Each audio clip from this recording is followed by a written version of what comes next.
Shalom. I want to start off this video by giving all praise, honor, and glory to Yahweh Bahashim Yahusha Bahashim Rakakodash. I want to give double honors to my apostles and elders of Great Millstone who rule well in grace and peace to you elect around the four winds, believing and pushing this truth in all sincerity. May the blessing of election be upon your houses. This is your fellow servant, Rokoyer from the GMS Orlando camp. And tonight I want to touch on this topic of Afrocentrism, alright, which is basically Jake hewing themselves out broken cisterns that can hold no water. Alright, let's start off with that. Alright, this is Jeremiah chapter 2, verse 13. It reads, "For my people have committed two evils. They have forsaken me, the fountain of living waters, and hewed them out cisterns, broken cisterns, that can hold no water." Alright, and what our people do by cleaving unto these different philosophies such as Christianity, Islam, Buddhism, atheism, Pan-Africanism, Egyptology. Essentially what they do by doing these things is hew themselves out broken cisterns that can hold no water. Because our people are searching for something to fill that void in their spirit.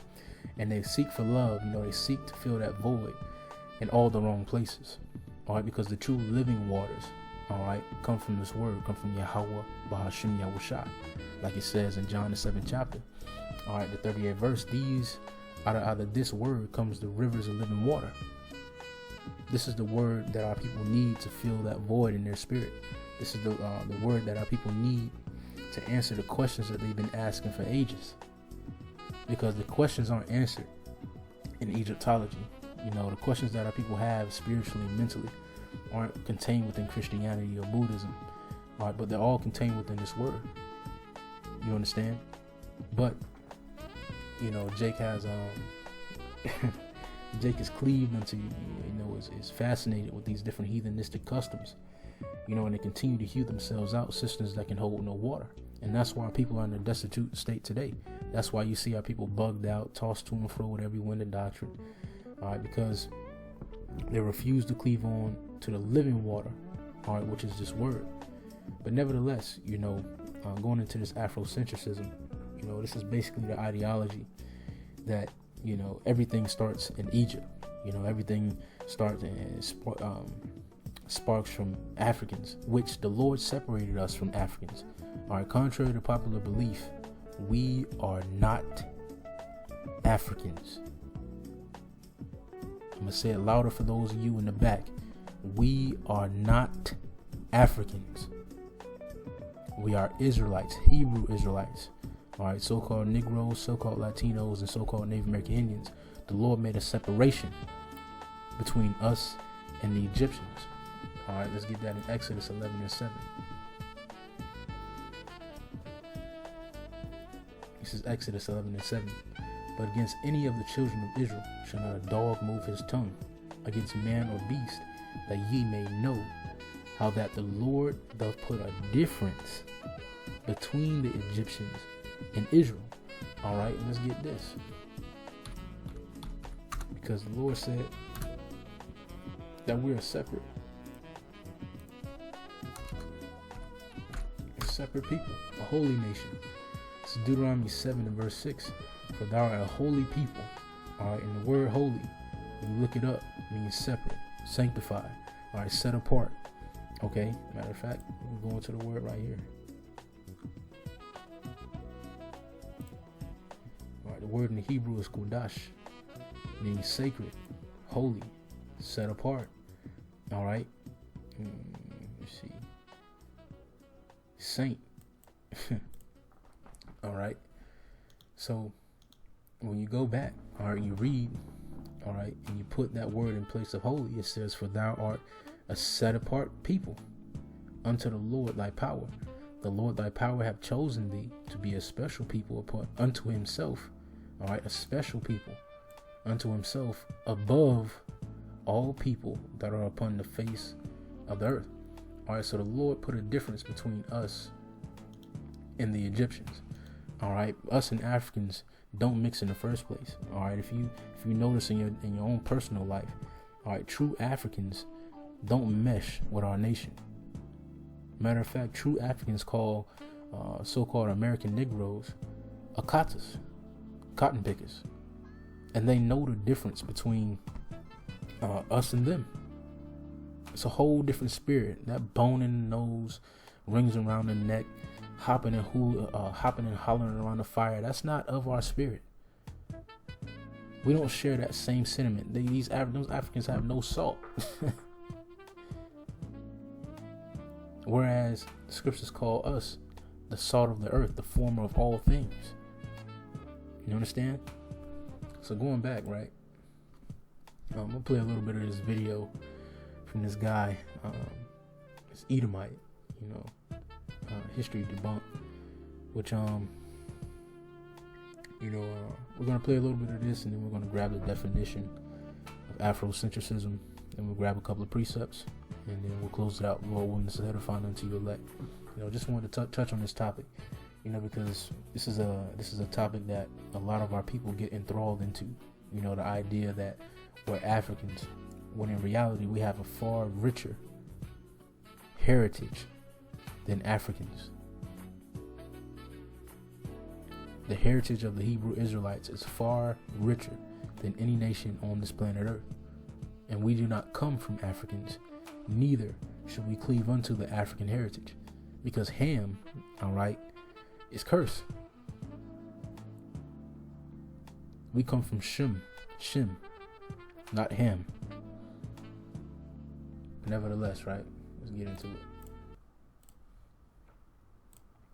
Hello again. Any understanding of the tensions currently seen in Britain and America between people? And there are tensions that are rising up, especially recently with these new movies coming out, replacing all of the Edomite characters, with Jakes. You have these movies coming out, such as Cleopatra, The Little Mermaid, and so on and so forth, who are replacing iconic Edomite characters with Jake. And now there's an uproar in within the Edomite community, within the world, really, because they're trying to say that Jake is trying to rewrite history, when in fact history has been what's the right word? Polluted by the Edomites from the foundation. Our Edomites have completely polluted history. They placed themselves in the place of the Lord's people. They placed themselves in the place of the Lord himself. All right. Matter of fact, we can get that, These Edomites have been lying from the foundation of the world. All right. When you read Job, the 13th chapter, it tells you that they're forgers of lies, physicians of no value. All right. And that's all Esau Edom does, is forge lies for his benefit. And now the lies are starting to catch up to him. All right. Now shameful spewing is on his glory, because now people see him for who he truly is and what he's done in the earth. Contrary to popular belief, the so-called white man is not an entrepreneur. He's not a philanthropist. He's not a god. He's not an upstanding character. He's the devil that the Bible speaks of. He's a treaty-breaking, robbing, raping, murdering demon who rewrites history to benefit his own enterprise. Even going into the social construct of white and black. All right, that was created back during the early 1600s. The early 1600s. All right, because I believe you had a lot of Jakes during that time of slavery who were marrying Esau's women. Esau's women were cleaving under Jake, and they had to make it to where in the court of law, they'll be justified for putting Jake to death, and coming down with stringent judgments upon Jake. But the Elder Malcolm goes into it far deeper than that, But this is Job chapter 9, verse 4. It says, it's like Job 9 and 24. It says, the earth is given into the hand of the wicked. And these are milk scriptures, which is why the milk is very important, because through the milk, we're able to dismantle the lies of this world. We're able to dismantle the philosophies, the lies, and the ideologies of this world just through the milk alone. Because right here we're reading, right? The earth is given into the hand of the wicked. He covered the faces of the judges thereof. If not, wherein who is he? All right, and who are the judges? All right, the Lord set up the nation of Israel to be judges, and chiefly he set up his son, his only begotten son, Yahweh Shai, to be the chief judge. And what these devils have done through the Renaissance period, all right, is what's called whitewashing.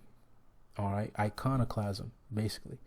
All right, where they painted over the faces of the judges, all right, the Lord's saints and the Lord himself, all right, and portrayed themselves to be in that seat of the judges and to portray themselves to be in the seat of the Lord.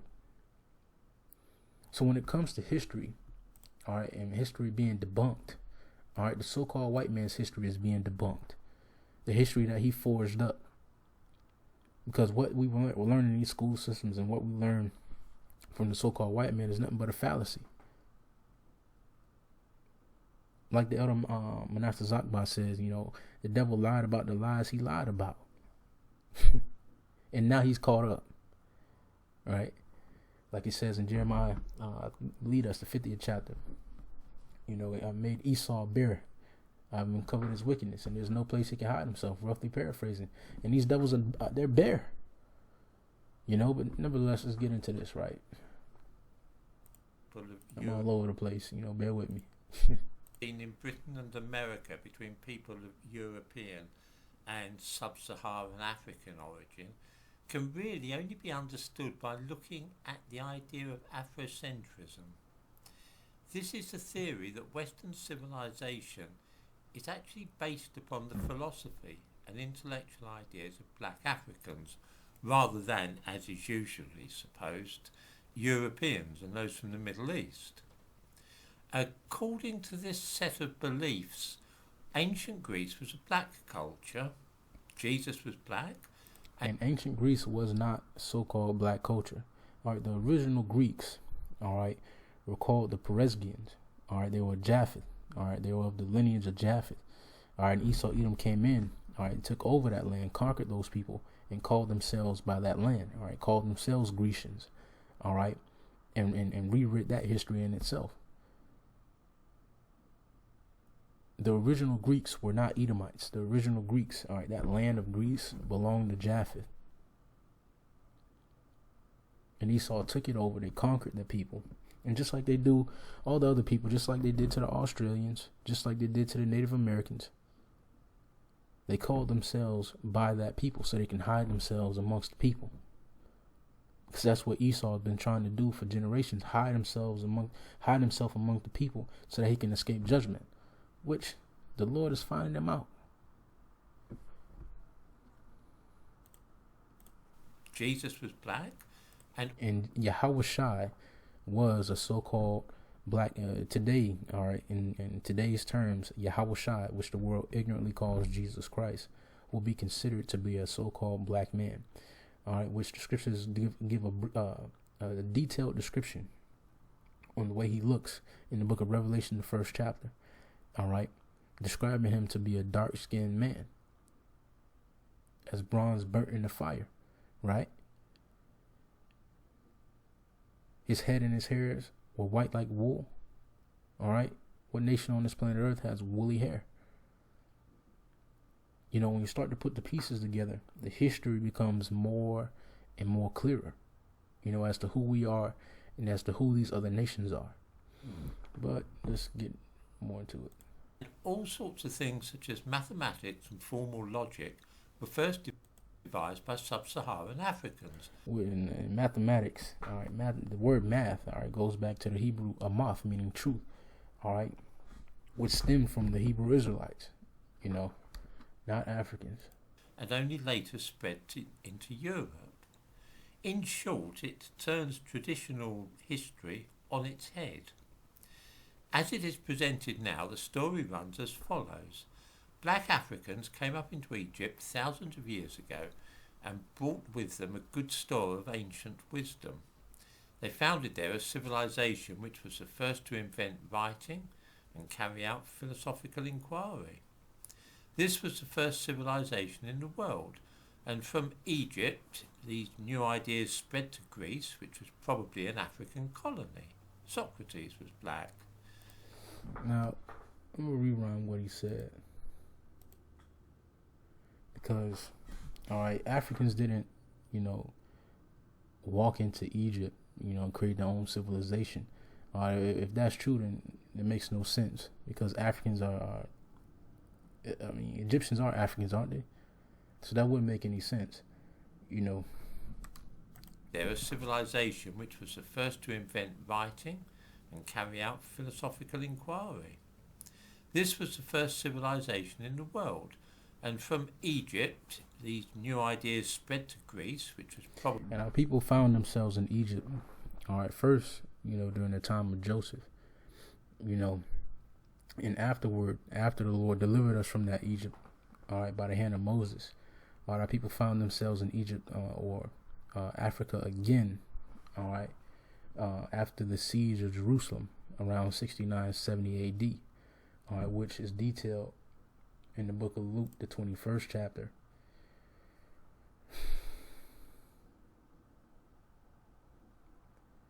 In the 20th verse, it says, "And when ye shall see Jerusalem compassed with armies, then shall you know that the desolation thereof is nigh. Then let them which are in Judea flee to the mountains, and let them which are in the midst of it depart out, and let not them that are in the countries enter thereinto." All right. So the second time we found ourselves in Africa, all right, was after the besieging of Jerusalem by General Vespasian and Titus. All right, and during that time, our people fled into the horns of Africa. All right, namely the western horns of Africa. All right, and there they created their own little civilizations. You know, and that's how Ham knew where to go. All right, to get the slaves during the sub-Saharan and triangular slave trade. All right, they weren't selling their own people. All right, it details that in Joel, the 3rd chapter. All right, they sold us, the Africans, the Hamites, sold us to the Grecians. All right, and they knew exactly where to go because, like we detailed in the beginning, all right, there's a separation between us and Ham. Ham wasn't selling their own tribesmen, man. They were selling Israelites. All right, when you look at some of the memorabilia and pictures, all right, going back into slavery, some of the first auctioning blocks said Hebrews for sale, which lets you know that they knew there was a difference. When the conquerors came over here to the Americas, all right, they brought Hebrew interpreters, going to show you that they knew who we were. They knew we weren't just a random people. They weren't just snatching up random people. They were snatching up the Lord's people. What? Probably an African colony. Socrates was black. At about the same time, the Egyptian culture, accompanied by many of its people, was moving into the Middle East, so letting them learn to write and so on. Jesus was, of course, in this version of history, also black. The Greeks carried these African ideas and culture to Europe, and the Roman Empire was thus derived from that founded by Africans. This means that almost our entire civilization today, from Christianity to higher mathematics, stems from what the Africans invented. There are, of course, at least a couple of difficulties with this reading of history, one being that there's not a shred of evidence to support it. All right, and there is no evidence to support, all right, this Afrocentric ideology to begin with. All right, because first of all right, Africa isn't the motherland like people claim it is. All right, let's get Galatians chapter 4, verse 26. All right, because all things stem from Jerusalem. All right, the Lord's people. This is Galatians 4:26. But Jerusalem is above, which is above is free, which is the mother of us all. All right, Jerusalem is the motherland. All right, that was the Garden of Eden. All right, that was Eden. Jerusalem is where we stem from, not Africa, man. All right, so you lay that to rest, right? Let's get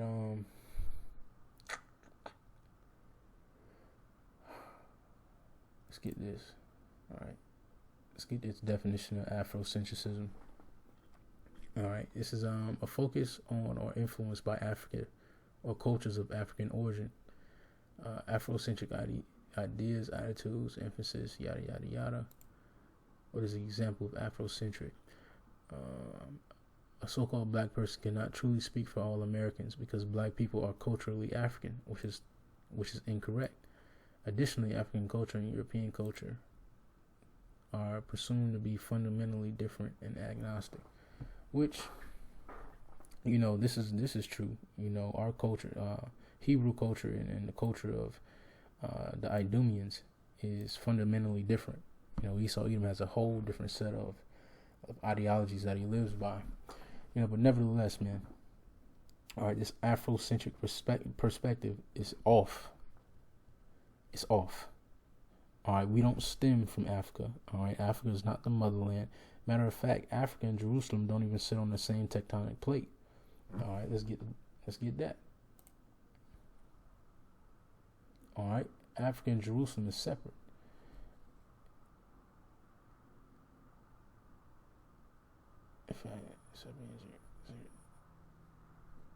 Let's see. Israel is not on the African plate, but is on the western edge of the Arabian plate at its boundary with the African plate. This boundary is called the Great Rift Valley, the world's most extensive geological fault. All right, so they're on different tectonic plates. All right, they're separate. All right, just like our nations, you know. But let's see.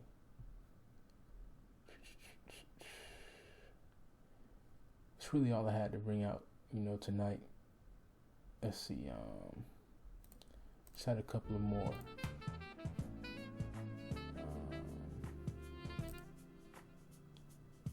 Right, let's get this in Jeremiah chapter 10, verse 16. It says, "The portion of Jacob is not like them, for he is the former of all things, and Israel is the rod of his inheritance. The Lord of hosts is his name." All right, Israel is the former of all things. All right, the Lord created us to be the head of all the nations, not to be equals, not to be the tail, but to be the head of all nations, the former of all things. And with that comes a separation. All right, and that means, yes, we're separate from so-called Africans, which are Hamites according to the Bible. All right, but this dark veil, you know, this our people are starting to come out of this gross darkness, you know, that's been placed upon our people through way of Esau Edom. You know, now the light is starting to be shined on who we truly are. All right, and with that comes a sense of duty and a sense of purpose, because understanding that we're Israelites is just the foundation. All right, with that comes a responsibility. All right, which is to uphold the will and the work of Yahweh B'Hashem Yahushai until our Lord returns.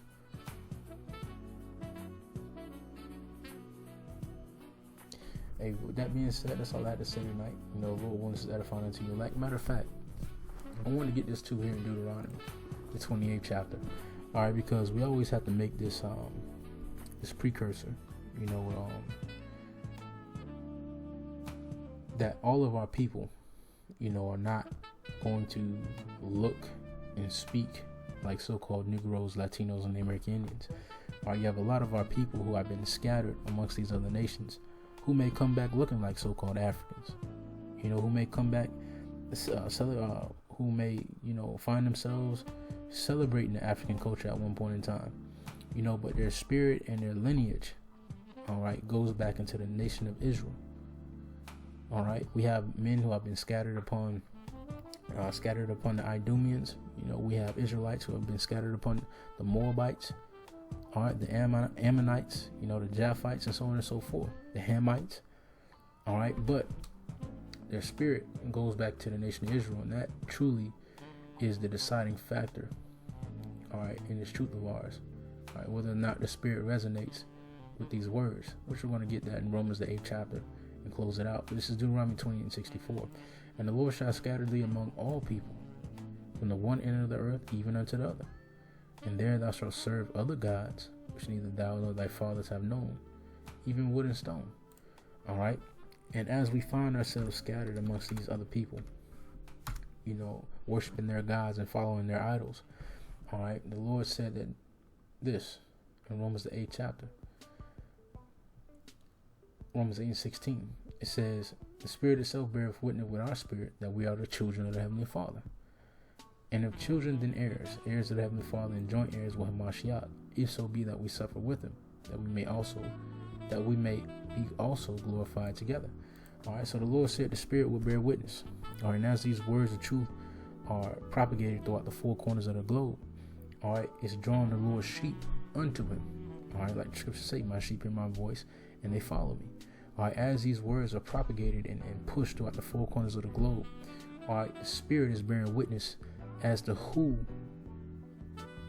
everyone is. In the spirit of the Israelites, all right, the elect of the nation of Israel, is returning back into Yahweh Ba'ashem Yahushai, whether they be in the land of Ham, speaking the Hamitic languages, whether they be in the land of Moab, the land of Ammon, whether they be here in America, Babylon the Great. The Spirit is bearing witness as to who we are here in these latter days. And we're starting to return into our true heritage and cleave into our true heritage, the fountains of living water, which is Yahweh Ba'ashem Yahushai. With that being said, that's all I have for tonight. Lord wants to edify unto you elect. Shalom. Stay up. Till tomorrow.